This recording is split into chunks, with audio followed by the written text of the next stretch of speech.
So mozzarella cheese log, like 50 pizza rolls.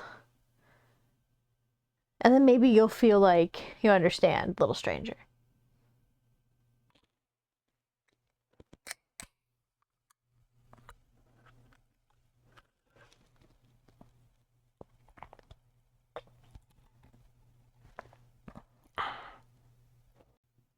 Hey besties, it's Honeybee or Melissa. Welcome to the corner of my couch. Today, we are talking about the book Little Stranger. I will put a picture of the cover somewhere. Awesome sauce. All right. A Little Stranger is a dark adopted siblings romance.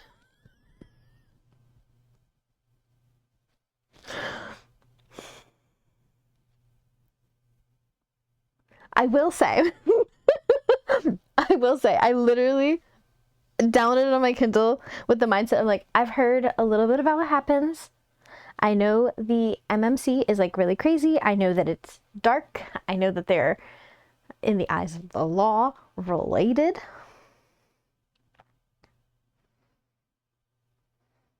I went into it, I'm like, I am not gonna like this. This is not for me. I like my romantasy. I like my neon gods. I guess it kind of falls under like dark romance, but it's like baby dark romance compared to the other stuff that exists. My hacky, my silly little go luck yourself, you know. So I went into it. I was like, I'm not gonna like this. I'm not gonna like it, but that's fine. I just need to know. I just wanna know. So I read it. I got to the end and I'm like, what a lovely little read. What a lovely little book. I'll have another. And started the sequel. I have not yet finished Little Liar, but I will very soon. Lord Jesus. All right. I need to give you a pairing. I am the smut sommelier. Bag. Little Liar pairs well with so much therapy. So much therapy. There's definitely a little snaky that could go with it. Yeah, a little Mary Jane and like a whole bag of pizza rolls. Like one of the big bags. It's like 50 pizza rolls. Little Mary Jane.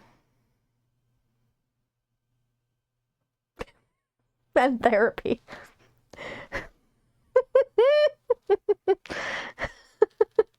All right.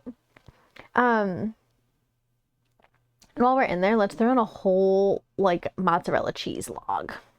Just the whole thing. So mozzarella cheese log, like 50 pizza rolls. And then maybe you'll feel like you understand, little stranger. All right. Let me give a non-spoilery little chit-chat about Little Stranger.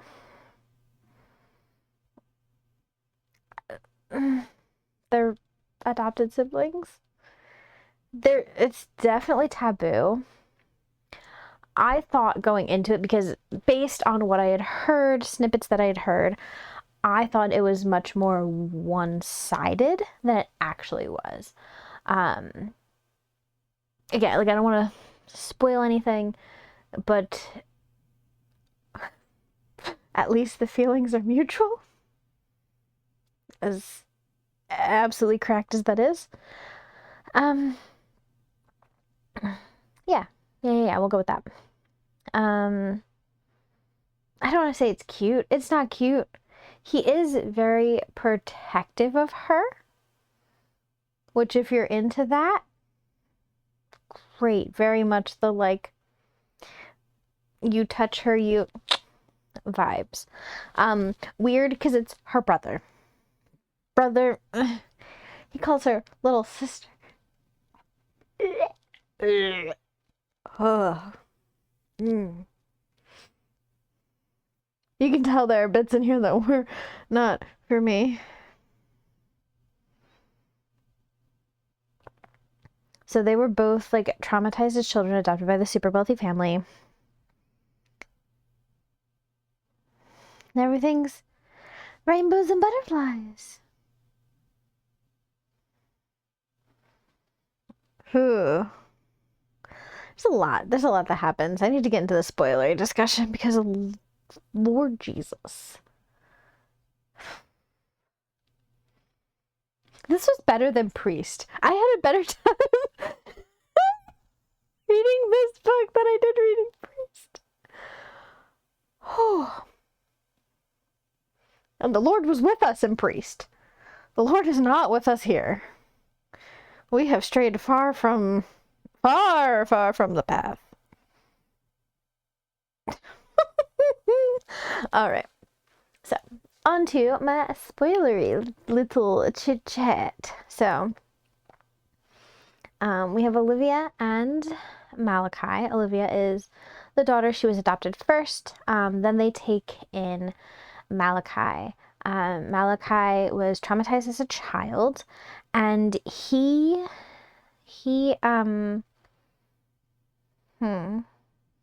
is like, I want to say selective mutism, like he can technically talk, but he had not spoken since he was like 5 because of how traumatized he was.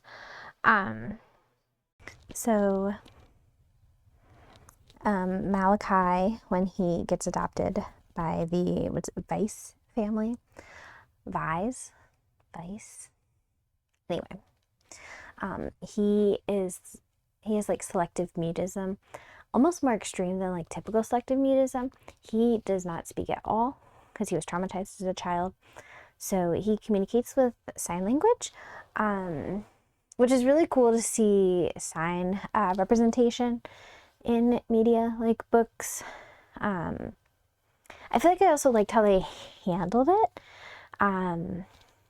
I teach some deaf classes at school, so I'm learning sign. I don't know a lot. I know a little bit.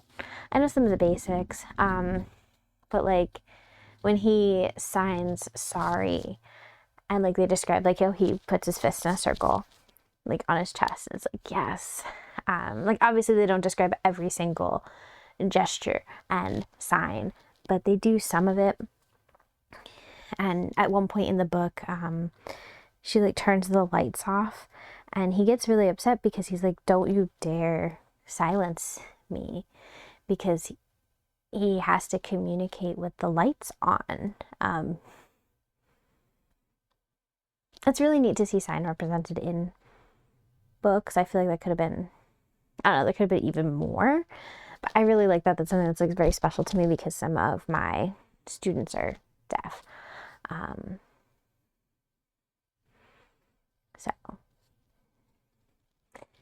So he communicates primarily through sign language, and Olivia learns sign so that way she can understand him. And she even says something to the effect of like, I can teach you how to talk if you don't know. Which is like, the sentiment is sweet, but it's like trauma based. Like he doesn't want anyone to hear, like doesn't want to talk to anyone. So even though Olivia and Malachi come from like traumatized homes, they kind of continue to be traumatized by this family that adopts them. Like, because Olivia is like a good little rich girl now because it's a very wealthy family. She's basically being groomed to marry rich. Like, it's like, oh, you're going to have an arranged marriage and that's just how it's going to be. And it's like, oh, geez, that's not cool. But Malachi Really likes her. She also, like, again, it's so gross. I don't even know why they, okay. It's one of the things, because the book, it starts in Olivia's perspective when they're children. It starts when they meet and kind of goes through her side of things up until Malachi gets arrested. We're going to get there. Then the second half of the book is after Malachi is released from prison, and it's Malachi's perspective until the end of the book. So, and I started reading Little Liar. Little Liar is Malachi's, at the beginning at least, is Malachi's perspective of when they met, before they met, like his childhood, when he chose to become silent, and up until about that point when he gets arrested. It's his perspective, which is neat to kind of get his side of everything that happens, because Olivia's only seeing one side of it. Again, I have not finished Little Liar. That's about all the more I got into it. So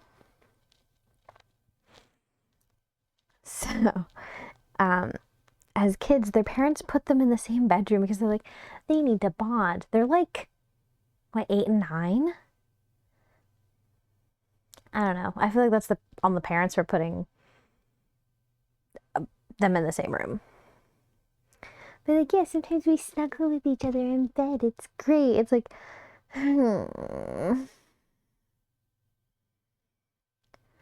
It is a little funky in that regard that, like, there are feelings when they're so young, but nothing really happens until I think she's just about 18.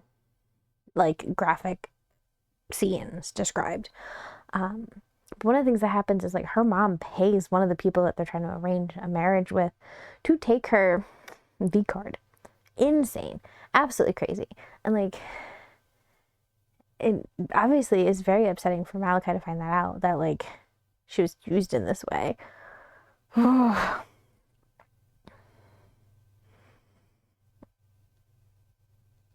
Just insane. So they're having a moment, and their adopted father walks in and catches them. Malachi kind of beats him to a pulp, and then they seal the deal next to him. Malachi goes to jail for this. Understandably. He was jailed for, was it, like 8 years for, like, attempted,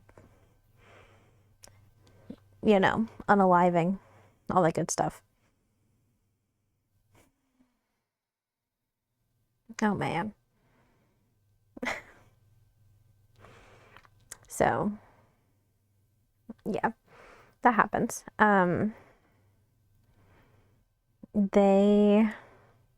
So he goes to prison.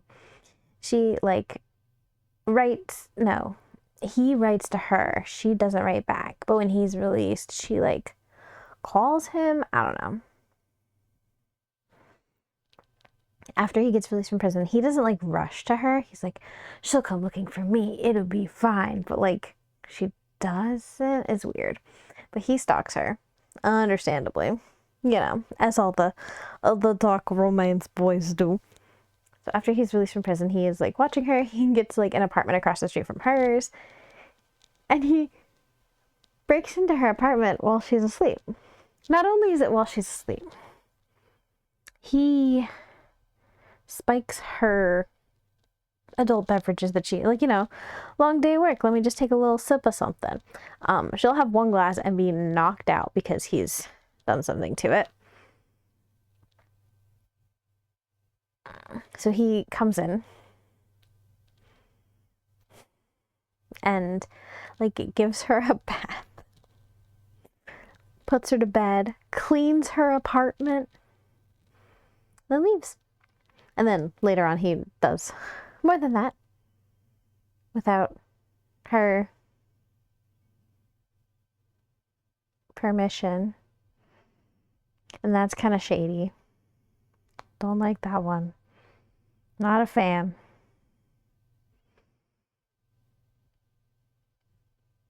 Wild. Ugh. It's so gross. It's so not cool. So not cool. But he wears like a biker helmet, so she doesn't know that it's him because he rides a motorcycle. So she talks to the motorcyclist, who she doesn't know who it is, and is like, "Hey, do you want to like come to a Halloween party with me?" He's like, "Yeah, that's fine." And there's some primal play for the girlies that are into that. I'm gonna be so for real. I'm not. I don't want to run. You think I'm out here running? Mm-mm. Couldn't be me. Ah. So there's a little bit of that. He chases her. She still doesn't know who he is. And he does stuff. And then I think either he takes his mask off or something, but she finds out who it is. And then she's another arranged marriage situation. So, like, I guess she was able to put it off until she was a little older. So she's, like, literally at her wedding. And then they run away together.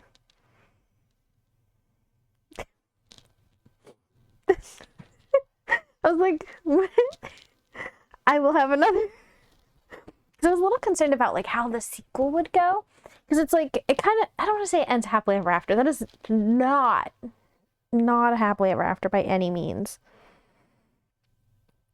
But it kind of ends like, cool, great, they're together. Everything is great. So, yep, that's that.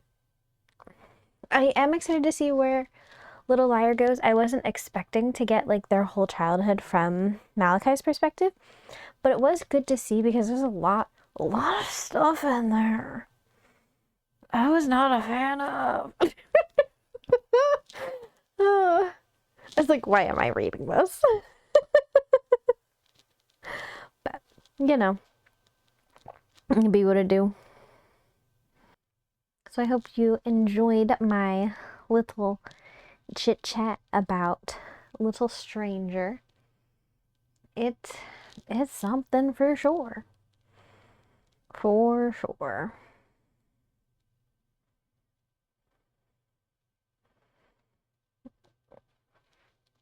I will see you in the next one. Bye-bye.